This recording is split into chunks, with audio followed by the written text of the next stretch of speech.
Hello all, welcome to success journey. आज हम लोग डिस्कस करने जा रहे हैं GPSC GW SSB assistant engineer civil का क्वेश्चन पेपर का सॉल्यूशन। पैटर्न वही है, 300 क्वेश्चन।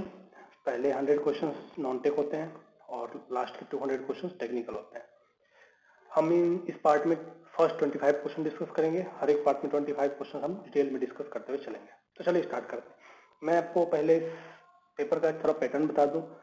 जीडब्ल्यूएसएसबी में जो क्वेश्चन आया था मोस्टली आईएस कोड से डायरेक्ट वैल्यू पूछी गई थी, इसलिए हम इसको डायरेक्ट आईएस कोड का भी रेफरेंस देखते हुए चलेंगे कि कौन से आईएस कोड से किस तरह से पूछा गया है। चलिए स्टार्ट करते हैं। Question number 101, which of the following statement is correct for the selection of sand for masonry mortar. क्या बोला है इसमें कि सैंड को हम सिलेक्ट करते हैं किन किन क्राइटेरिया को ध्यान में रखते हुए जब हम मेसनरी मोर्टार बनाते हैं तब। देखिए डायरेक्ट है ये वैल्यू, ये डायरेक्टली कोड से गिवन है। कौन सा कोड है मैं आपको बता दूं। देखिए सबसे पहले सैंड जो होता है वो 0.07 mm से लार्जर साइज होता है। इसको हम एज फाइन एग्रीगेट यूज करते हैं। तो इसके लिए क्या स्पेसिफिकेशन गिवन है और कौन से कोड में है, तो कोड देखिए इसके लिए 2116 1980 IS 2116। इस कोड में डायरेक्टली स्पेसिफिकेशन से ये गिवन है कि अगर आप नेचुरल सैंड यूज कर रहे हैं उस केस में भी कि ये डिलिटिशियस मटेरियल, क्ले, फाइन सिल्ट या फाइन डस्ट, इन सभी की मात्रा 5% से ज़्यादा नहीं होनी चाहिए। अगेन अगर हम सैंड में क्रस्ट स्टोन यूज कर रहे हैं उस केस में भी sand, clay and fine silt and fine dust की मात्रा 5% से ज़्यादा नहीं होनी चाहिए। सो it is clearly mentioned in this code in clause number 3.3। ये दोनों 3.3 क्लॉज में गिवन है इस कोड के। और ये various size of the particles of sand should be uniformly distributed through out the mass. इसका मतलब क्या हुआ कि जो भी साइज है वो यूनिफॉर्मली डिस्ट्रीब्यूटेड होनी चाहिए। मतलब और कैसा बोल रहा है कि various size, that means well graded particles होनी चाहिए और यूनिफॉर्मली डिस्ट्रीब्यूटेड होनी चाहिए पूरे मास में। तो ये 3 स्पेसिफिकेशन और इसका क्लॉज नंबर है 4.3। सेम कोड से डायरेक्टली क्वेश्चन पूछा गया, ये सेम कॉपी पेस्ट कर दिया उन्होंने क्लॉज से। ठीक है, तो इसमें कुछ भी ऐसा जानने वाला नहीं है। बस इसको आप वैसे भी कर सकते हैं अगर आप इसको गौर से देखें।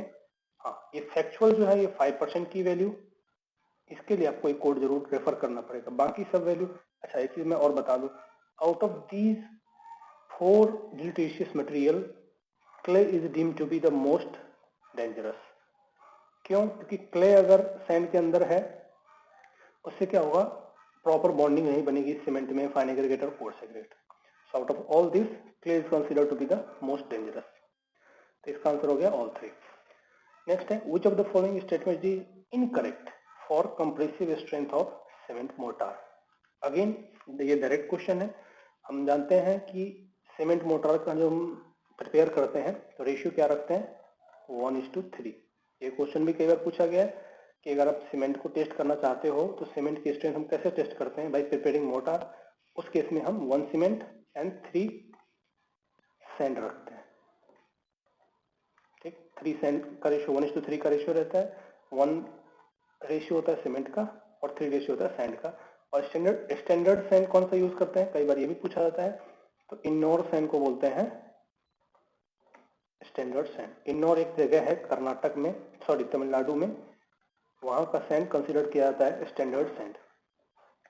तो उसकी स्ट्रेंथ यहाँ पूछा गया कि ओपीसी के लिए 72 आवर्स के बाद कितनी स्ट्रेंथ होनी चाहिए, तो 16 मेगापास्कल। मैं आपको इसके लिए सारी वैल्यूज बता देता हूँ। ओपीसी के लिए जो स्ट्रेंथ होता है वो देखिए 16, 22 एंड 33। 3 डेज के बाद, 7 डेज के बाद एंड 28 डेज के बाद ये होना चाहिए ओपीसी 33 ग्रेड का स्ट्रेंथ है। 3 डेज के बाद अगर हम टेस्ट करते हैं तो 16 मेगापास्कल स्ट्रेंथ आना चाहिए, 7 डेज के बाद 22 एंड 33 ग्रेड 28 डेज के बाद 33 मिलना चाहिए। तो this is for OPC. Similarly for Portland slag cement, देखिए पीपीसी के लिए क्या है, सेम स्ट्रेंथ रहेगा। It is also applicable for PPC, Portland pozzolana cement. याद रखिएगा ये सिर्फ ओपीसी 33 ग्रेड के लिए, 43 और 53 ग्रेड के लिए अलग है। OPC 33 ग्रेड और PPC के लिए सेम स्पेसिफिकेशन है। 3 डेज में 16 मेगापास्कल, 7 डेज में 22 मेगापास्कल एंड 28 डेज में 33 मेगापास्कल। अब PPC कह रहा है अगर हम फ्लाई एश बेस्ड यूज कर रहे हैं, PPC में कुछ भी हो सकता है, सिलिका फ्यूम भी यूज कर सकते हैं, फ्लाई एश भी यूज कर सकते हैं, कैल्साइन क्ले भी यूज कर सकते हैं, केओलिनाइट भी यूज कर सकते हैं, GGBFS भी यूज कर सकते हैं। तो पोर्टलैंड स्लैग सीमेंट ये किसके यूज करके बनाया गया, ये स्लैग सीमेंट का है और ये फ्लाई एश का। तो यहाँ भी सेम है। तो कोई भी PPC हो, कोड सिर्फ ये कहता है कि आप अगर पोर्टलैंड पोज़ोलाना सीमेंट अगर कोई भी यूज कर रहे हो तो सभी केस में यही सेम स्पेसिफिकेशन रखना है, चाहे वो पोज़ोलाना स्लैग हो, चाहे फ्लाई एश हो, चाहे सिलिका फ्यूम हो, चाहे GGBFS हो। तो 72 आवर्स में ये सभी सही हैं। रैपिड हार्डनिंग पोर्टलैंड सीमेंट के लिए क्या स्पेसिफिकेशन है वो देखिए। नाम से क्लियर है कि रैपिड हार्डनिंग, ये बहुत जल्दी स्ट्रेंथ को गेन करेगा, तो इसके लिए ये रेट गलत है। ये काफी जल्दी रेट गेन करता है। मैं आपको बताता हूँ कि ये रैपिड हार्डनिंग सीमेंट किस तरह से गेन करता है। 16 मेगापास्कल जो बाकी सीमेंट OPC 3 डेज में गेन करते थे, ये 1 डे में गेन करेगा। ठीक है, वैल्यू वही रखनी है, बस यहाँ पे डे 1 हो जाएगा। और 27.5 मेगापास्कल 3 डे में गेन करता है। तो ये डिफरेंस होता है रैपिड हार्डनिंग सीमेंट। OPC जो 3 डेज में गेन कर रहा था strength, rapid hardening cement 1 day में गेन करेगा और 27.5 मेगापास्कल 3 डेज में गेन कर लेगा। तो यहाँ पे ये वैल्यू इसलिए गलत हो गया। 3 डेज में इसकी वैल्यू 72 आवर्स में 3 डेज, इसकी वैल्यू यहाँ पे 16 की जगह 27.5 आनी चाहिए थी, या फिर अगर 16 है तो यहाँ पे 1 डे होना चाहिए था। ठीक है, तो इसलिए ये स्टेटमेंट गलत हो गया। नेक्स्ट है, which of the following statement is correct for ferro cement water tank. Ferro cement क्या होता है? फेरो सीमेंट काफी थिन मेंबर होता है। हम इसको वहां पे यूज करते हैं जहां पे मैसनरी हमें प्रोवाइड नहीं करना है और स्ट्रेंथ भी काफी प्रोवाइड करनी है। तो हम उस केस में कोर्स एग्रीगेट को यूज नहीं करते हैं। सीमेंट का मोर्टार होता है और स्टील की बहुत ही पतली पतली वायर का हम मेस प्रिपेयर करते हैं, जिसे हम कहते हैं मेसिंग, उससे हम बनाते हैं ferro cement. So this is called ferro cement. Ferro cement की बहुत सारे एडवांटेज है, लाइट वेट होता है, हाई स्ट्रेंथ होता है, ड्यूरेबल होता है as compare to masonry.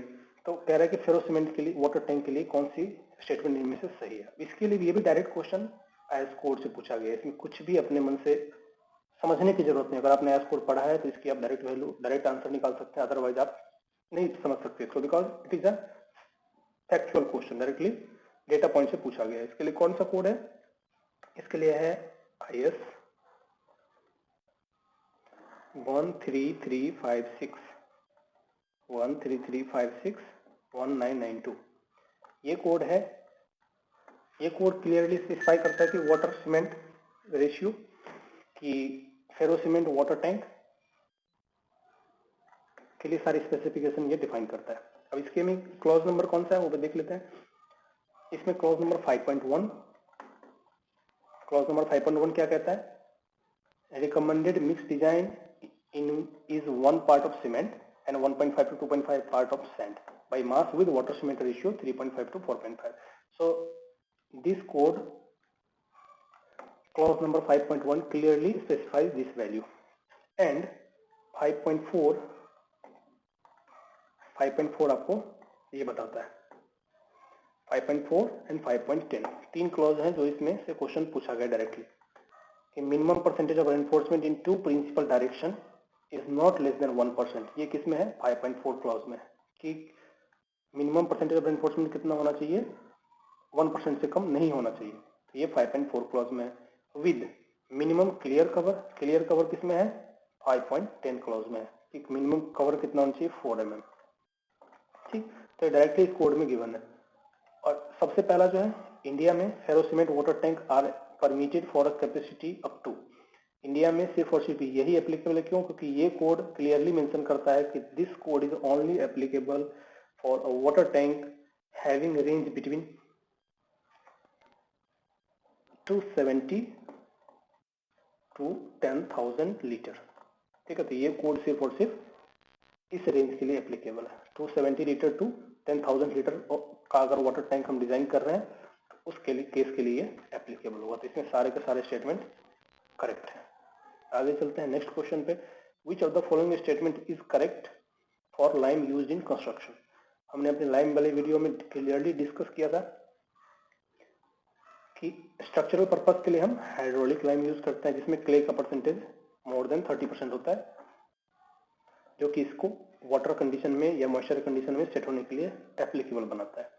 Fat lime हमने डिस्कस किया था कि फैट लाइम किसके लिए होता है, प्लास्टरिंग के लिए और व्हाइट वॉशिंग के लिए यूज होता है, और कंपोजिट मोटर के लिए भी विद पोजोलॉनिक मटेरियल, जैसे कि हम इसमें सुर्खी यूज करते थे, तो सुर्खी लाइम को हम कंपोजिट मोटर भी बना सकते हैं श्रिंकेज को कम करने के लिए। लास्ट है सिलिशियस डोलोमिटिक लाइम। देखिए इसमें दो प्रकार के लाइम होते हैं, डोलोमिटिक लाइम और सिलिशियस डोलोमिटिक लाइम। इसके लिए जो कोड है, सिंपल कोड है 712 IS 712 1984। ये कोड आपको लाइम के बारे में बताएगा कि कौन कौन से टाइप के लाइम होते हैं। तो इस कोड में क्लास F नाम से जो लाइम दिया हुआ है वो होता है सिलिशियस डोलोमिटिक लाइम, और उसमें क्लियरली मेंशन, डायरेक्टली कोड में मेंशनड है कि this lime is used for under coat and finishing coat of plaster. Directly code की लाइन को यहाँ पे कॉपी करके डाल दिया गया। ठीक है, तो यहाँ से क्लियर हो गया। तो तीनों स्टेटमेंट अगेन करेक्ट है। नेक्स्ट चलते हैं 105 पे। Which of the following statement is incorrect for stone lintel in reference to support bearing. Again देखिए ये भी कोड से है क्योंकि स्टोन लिंटल की बात कर रहे हैं। स्टोन लिंटल के लिए कौन सा कोड है, 9394 1979। ये कोड स्पेशली प्रिपेयर्ड है स्टोन लिंटल के लिए कि हम जब स्टोन का लिंटल बनाते हैं विंडो या डोर के ऊपर तो उसकी स्पेसिफिकेशंस क्या होनी चाहिए। ये कोड क्लियरली मेंशन करता है क्लॉज नंबर 4.5 में, ये सभी बातों को मेंशन करता है।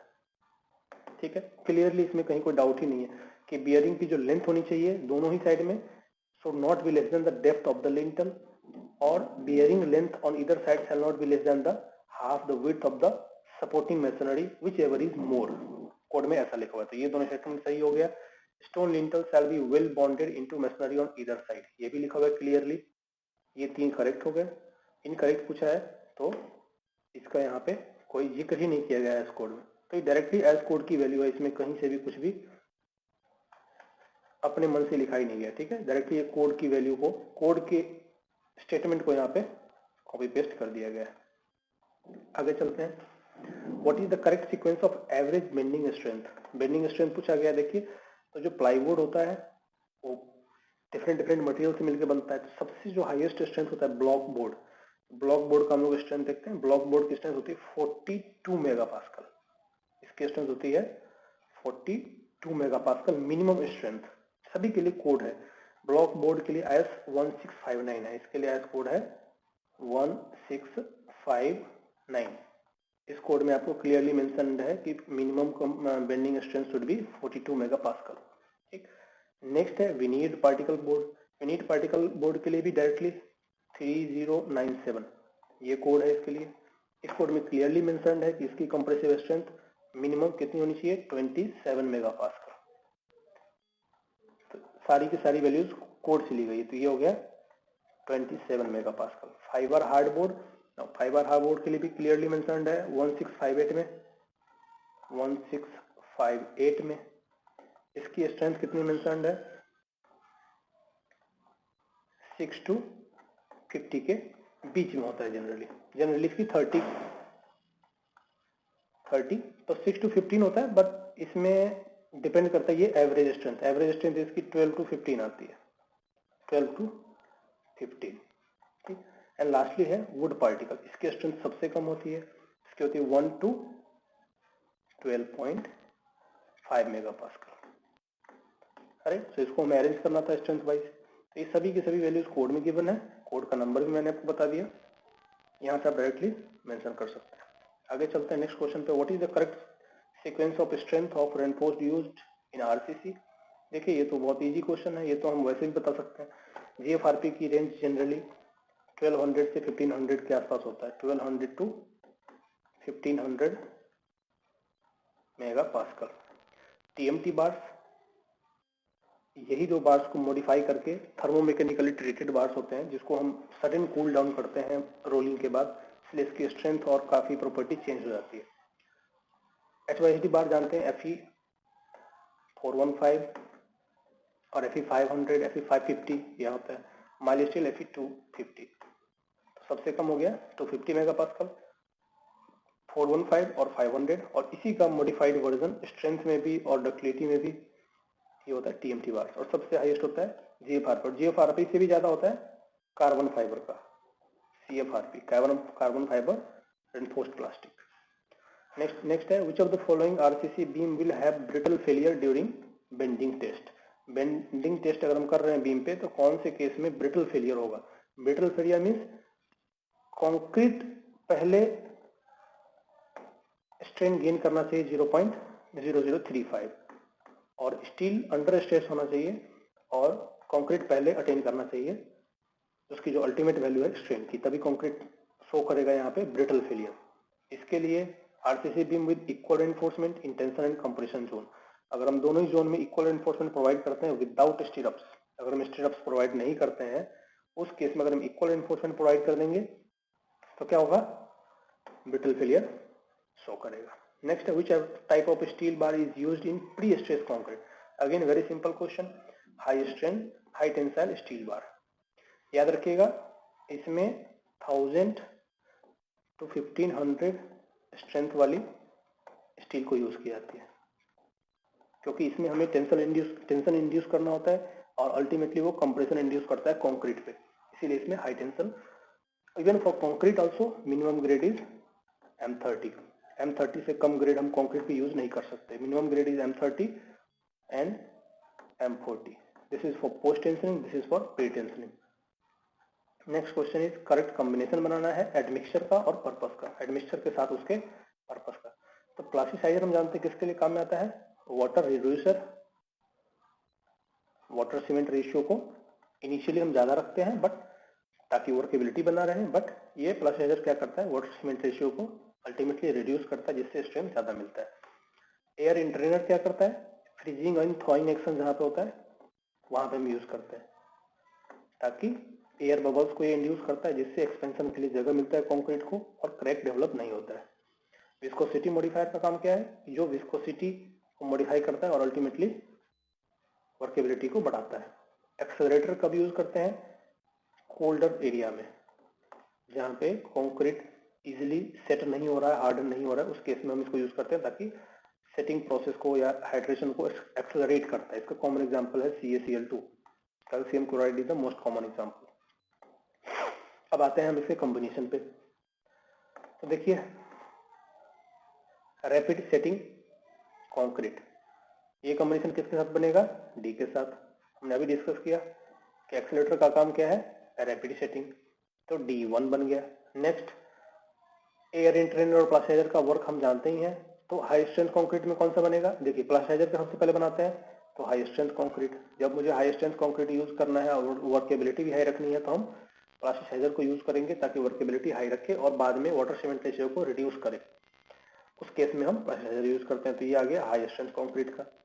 नेक्स्ट है एयर इंट्रेनर, तो एयर इंट्रेनर कब यूज करते हैं? जब लाइट वेट, जब हमें एयर बबल्स को इंड्यूस करना होता है तो ये जनरली लाइट वेट कंक्रीट में या फिर फ्रीजिंग थॉइंग जहाँ पे हमें प्रोवाइड करनी होती है रेजिस्टेंस वहाँ पे प्रोवाइड करते हैं। और लास्ट बच गया विस्कोसिटी मॉडिफायर, तो ये हम यूज करते हैं सेल्फ कॉम्पैक्टिंग कंक्रीट में।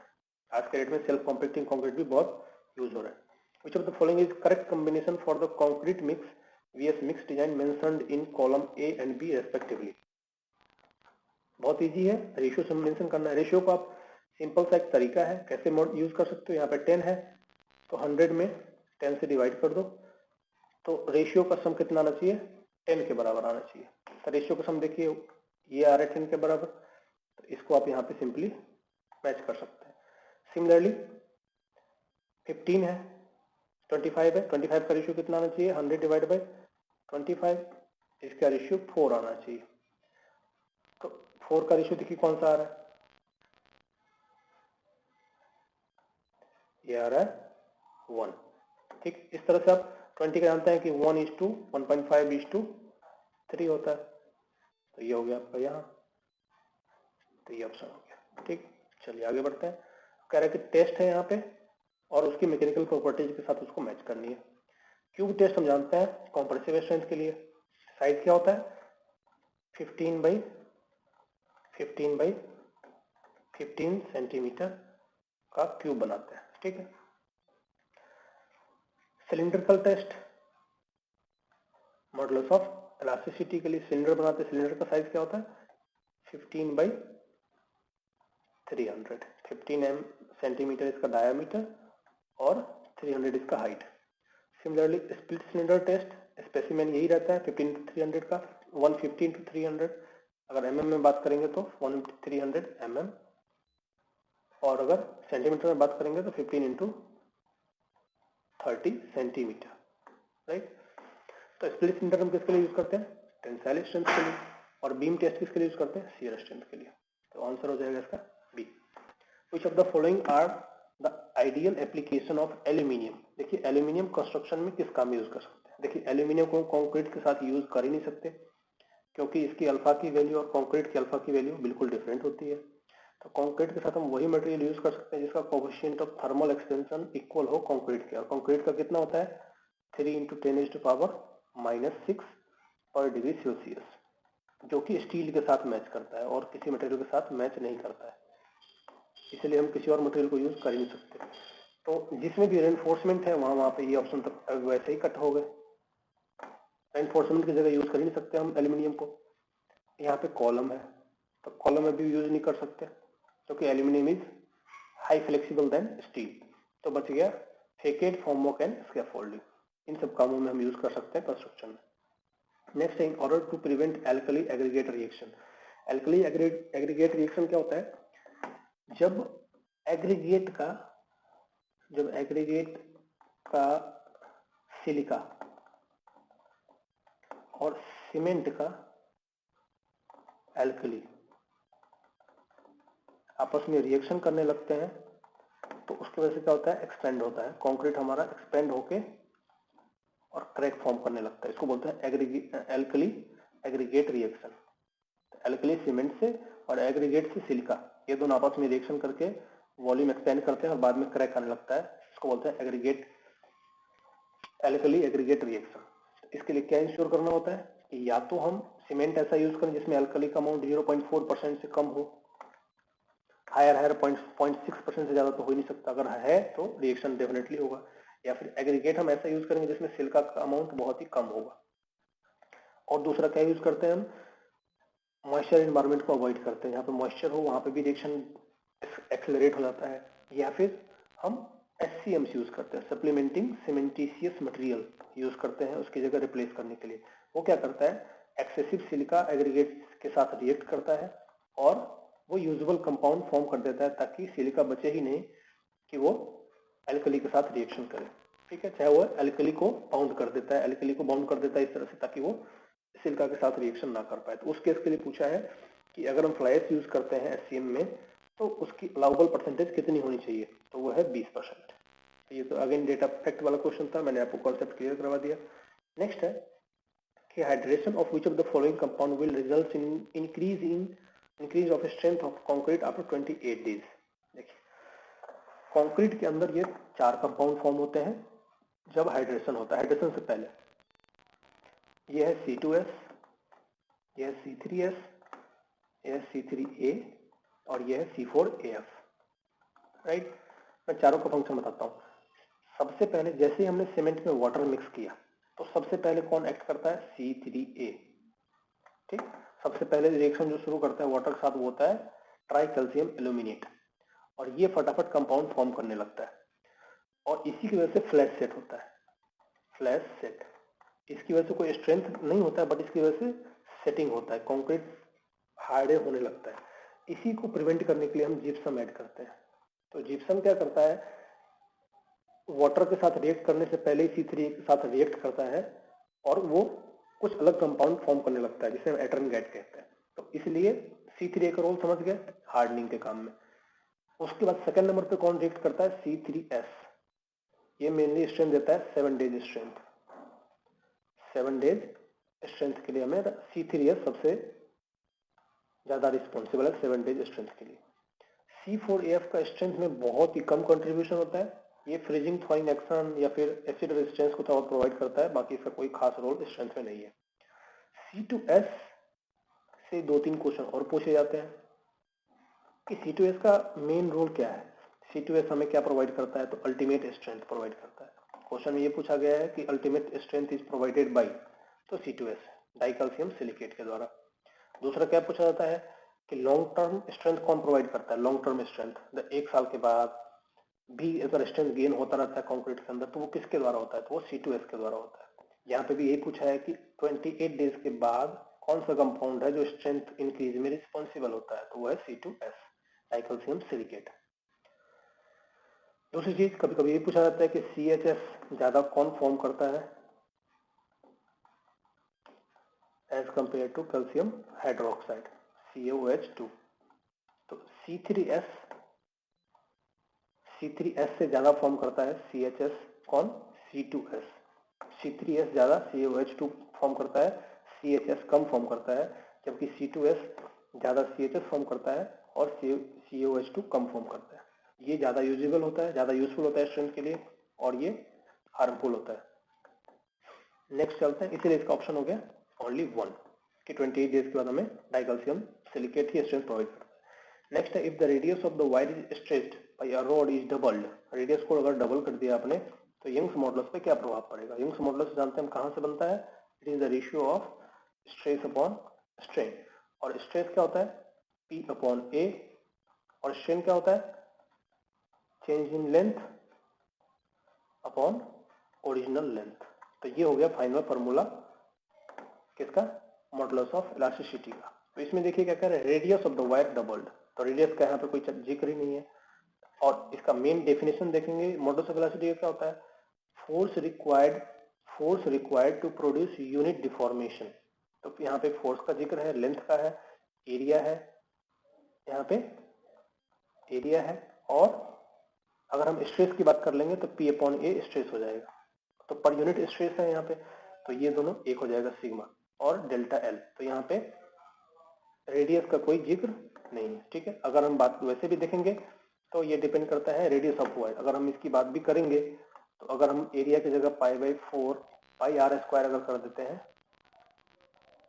ठीक है, तो यहाँ पे देखिए अगर रेडियस इसके क्या हो गया, इनवर्सली प्रोपोर्शनल हो गया।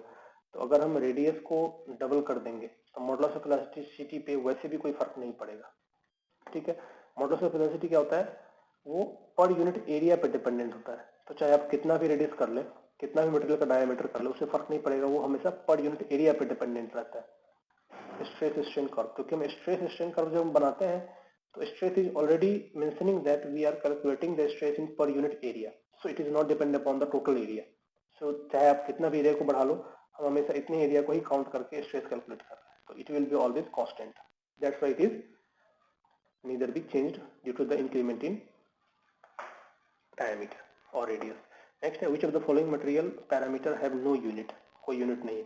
देखिए मॉडुलस ऑफ इलास्टिसिटी हम जानते हैं मेगा पास्कल में होता है, न्यूटन पर एमएम स्क्वायर है। मॉडुलस ऑफ रिजिडिटी भी मेगा पास्कल में होता है, स्ट्रेस भी हमेशा मेगा पास्कल, या फिर मतलब इसमें फोर्स और एरिया दोनों जुड़े हुए हैं। स्ट्रेन इज यूनिट लेस, क्यों, क्योंकि डेल्टा L/L लेंथ की यूनिट ऊपर भी है, लेंथ की यूनिट नीचे भी है, तो कट के कुछ भी नहीं। और similarly Poisson's ratio is again dimensionless because strain upon strain, lateral strain upon longitudinal strain, तो strain strain again unitless होता है। म्यू और स्ट्रेन ये दोनों डायमेंशन लेस और यूनिट लेस होते हैं।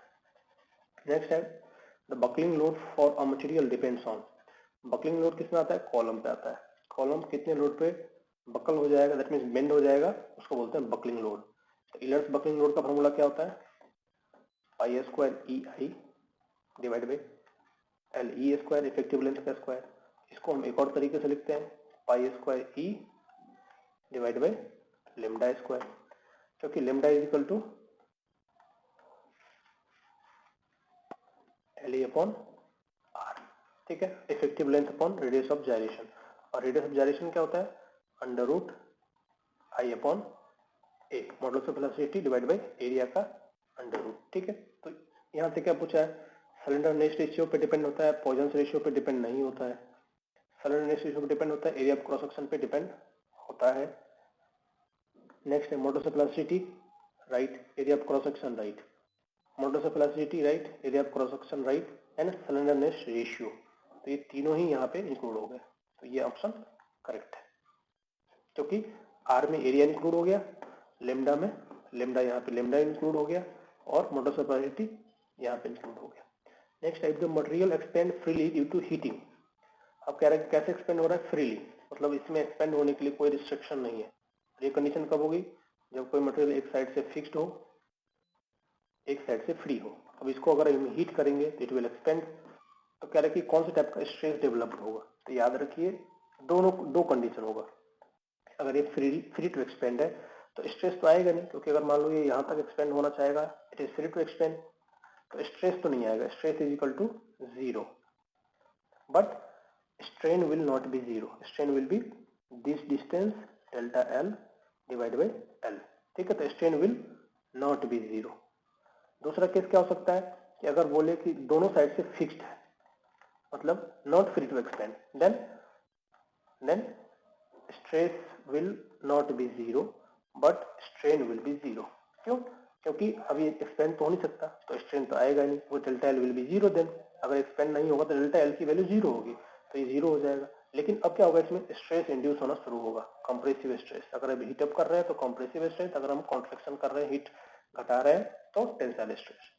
तो इसीलिए अगर क्या पूछा उस पर ध्यान देना, अगर यही क्वेश्चन होता यहाँ पे स्ट्रेस की जगह अगर स्ट्रेन होता तो 0 नहीं होता, ठीक है, ये बात ध्यान रखना है आपको। The limiting force of friction is the, limiting force of friction क्या होता है, कोई मटेरियल है, उस पर हमने फोर्स लगाना शुरू किया, उस पर हमने फोर्स लगाया, तो इनिशियली वो कहीं भी मूव नहीं करेगा। मान लो यहाँ पे हमने फोर्स लगाया, ये कोई बॉक्स है, कोई मटेरियल है, हमने फोर्स लगाया तो ये मूव नहीं होगा, लेकिन एक टाइम ऐसा आएगा जब ये मूव होना जस्ट स्टार्ट होगा, उस कंडीशन को बोलते हैं लिमिटिंग फोर्स। कि ऐसा फोर्स एक ऐसे पॉइंट पे है कि अगर हम उससे ज्यादा फोर्स बढ़ाते हैं तो बॉडी विल स्टार्ट मूविंग, उसे बोलते हैं limiting. The friction force acting when the body is just about to move, ठीक। नेक्स्ट है centre of gravity of a plane lamina will not be at its geometrical centre in case of, देखिए CG centre of gravity और centroid में अंतर होता है। Centre of gravity क्या होता है, जहाँ पे ग्रेविटी एक्ट करता है, और सेंट्रॉइड मीन्स ज्योमेट्रिकल, एरिया पे डिपेंडेंट होता है कि एरिया का सेंट्रॉइड कहाँ पे। तो जनरली ये दोनों सेम होते हैं, किसके लिए, सिमेट्रिकल के लिए। अगर कोई स्ट्रक्चर सिमेट्रिकल है तो ये दोनों सेम पॉइंट पर लाई करते हैं, और अगर अनसिमेट्रिक है तो अलग अलग लाई करेंगे। स्क्वायर है, सर्कल है, इक्विलेटरल ट्रायंगल है, ये तीनों के तीनों सिमेट्रिकल होते हैं, चाहे वो एक एक्सिस के अबाउट हो चाहे दोनों एक्सिस के अबाउट हो। जैसे कि स्क्वायर और सर्कल दोनों एक्सिस के अबाउट सिमेट्रिकल है, तो इस पे ये दोनों ही सेम लाइन पे लाई करेगा, सेम पॉइंट पे लाई करेगा। बट इक्विलेटरल ट्रायंगल में भी सेम है, इक्विलेटरल ट्रायंगल एक एक्सिस के अबाउट सिमेट्रिकल होता है, वाई एक्सिस के अबाउट, एक्स एक्सिस के अबाउट नहीं होता, तो इसलिए इसका सीजी और सेंट्रॉइड भी इसी लाइन पर लाई करता है। बट राइट एंगल ट्रायंगल में ये किसी भी एक्सिस के अबाउट सिमेट्रिकल नहीं है, तो सीजी और सेंट्रॉइड डिपेंड करता है इसके सिमेट्री पे। अब देखिए ये ना तो एक्स एक्सिस के अबाउट सिमेट्रिकल है, ना ही वाई एक्सिस के अबाउट सिमेट्रिकल है। तो सेंट्रॉइड इस केस में कहाँ पर लाई करता है, मीडियन पे। इस एपेक्स से अगर हम एक लाइन ड्रॉ करें सामने वाली साइड के सेंट्रॉइड पे, बीच पे सेंटर पे मिड पॉइंट पे, यहाँ से एक लाइन ड्रॉ करें सामने वाली साइड के मिड पे, और यहाँ से एक लाइन ड्रॉ करें यहाँ पे, तो तीनों पॉइंट का जहाँ पे इंटरसेक्शन हो रहा है, this is called centroid, this is centroid. और सीजी कहाँ पे लाई करते हम जानते हैं, 1/3 इधर से, 1/3 यहाँ से, और 2/3 यहाँ से, तो it is quite different thing in this case. So इस केस में राइट एंगल ट्रायंगल हो जाएगा। नेक्स्ट है the assumption of plane section remain plane in bending theory means, देखिए बहुत ही कॉमन थियोरी है। इसका मीनिंग क्या होता है, the plane section before bending will remain plane after bending also. मतलब कि कोई एक बीम है, अगर हम इस पे लोड लगाते हैं और इसका हम क्रॉस सेक्शन कट करते हैं, तो जब ये बेंड हुआ, अब ये बेंड होने के बाद भी इसका प्लेन ऑफ बेंडिंग वही रहेगा, ये ऐसे बेंड हो जाएगा, बट ऐसा नहीं होगा कि ये ऐसे बेंड हो गया, ऐसे बेंड नहीं होगा। That means strain profile is linear. ये कब संभव है, कि जब स्ट्रेन प्रोफाइल लीनियर है, कि स्ट्रेन जो है वो इस तरह से घट रहा है। अगर स्ट्रेन प्रोफाइल लीनियर ना होके ऐसे ऐसे होता, तब ये ऐसे बेंड होता। तो अगर plane section remain plane before and after bending means strain profile is linear like this, it is not like this. Next है कैंटिलीवर बीम है, एल लेंथ का है, डाउनवर्ड लोड कह रहा है यहाँ पे 1600 यूडीएल लोड लग रहा है over its length, 1600 kilonewton UDL load लग रहा है ओवर इट्स लेंथ। तो टोटल यूडीएल की वैल्यू यहाँ पे गिवन है ओवर इट्स लेंथ कितना 1600 किलो न्यूटन टोटल लोड, मतलब W इंटू एल की वैल्यू आपको गिवन है। Concentrated upward load P act at the free and, यहाँ पे कह रहा है कि P लोड एक्ट करेगा तो वो for vertical displacement to be zero at free end the value of P is very simple. Cantilever के केस में हम जानते हैं कि डिफ्लेक्शन का फॉर्मूला क्या होता है, अगर यूडीएल लोड लग रहा है उसके लिए और अगर पॉइंट लोड लग रहा है दोनों को इक्वेट कर देना है। अगर पॉइंट लोड लग रहा है तो क्या होगा,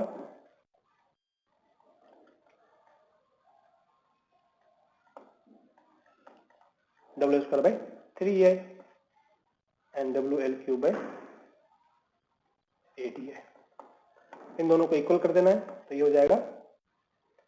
अब यहाँ पे जो E I cancel out, W L की वैल्यू हमें पता है और डब्ल्यू एल की वैल्यू यहाँ पुट कर देंगे तो ये लास्ट में आंसर क्या मिलेगा 600। ठीक है,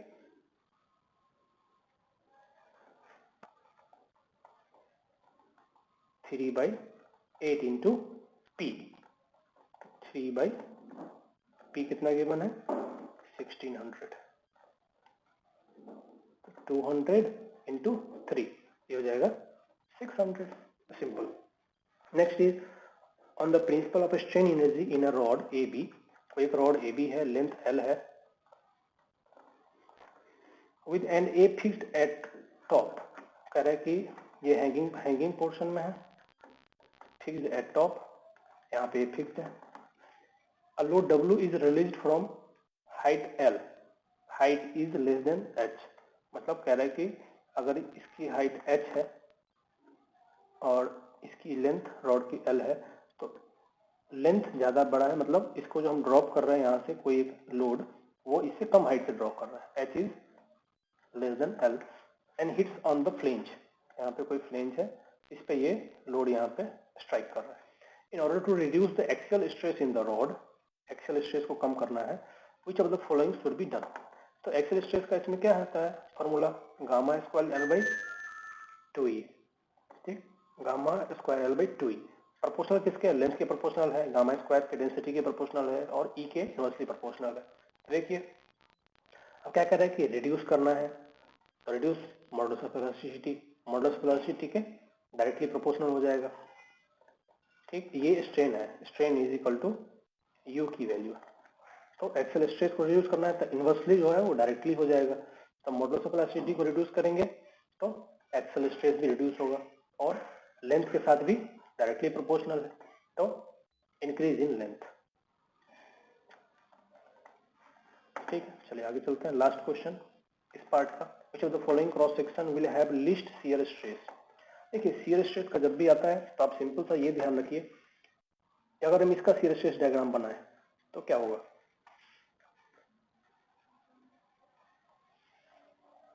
स्ट्रेट लाइन, जैसे ही विड्थ रिड्यूस होता है, विड्थ अगर रिड्यूस हो रहा है तो शियर स्ट्रेस बढ़ जाएगा। और किस रेट से बढ़ेगा, जो इस विड्थ का रेशियो, इस विड्थ का और इन दोनों विड्थ का जो रेशियो होगा, इन दोनों विड्थ का रेशियो, उसी रेशियो में ये शियर स्ट्रेस भी बढ़ता है। तो इसका डायग्राम कुछ ऐसा बनेगा।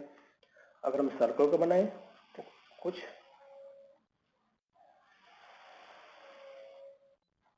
इस तरीके से बनेगा, आई सेक्शन की तरह ही, आई का भी ऐसा ही बनता है।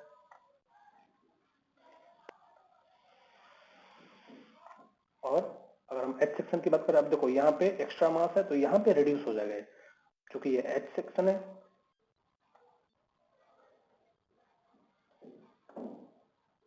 ये स्टार सेक्शन है, तो स्टार में कैसे होगा,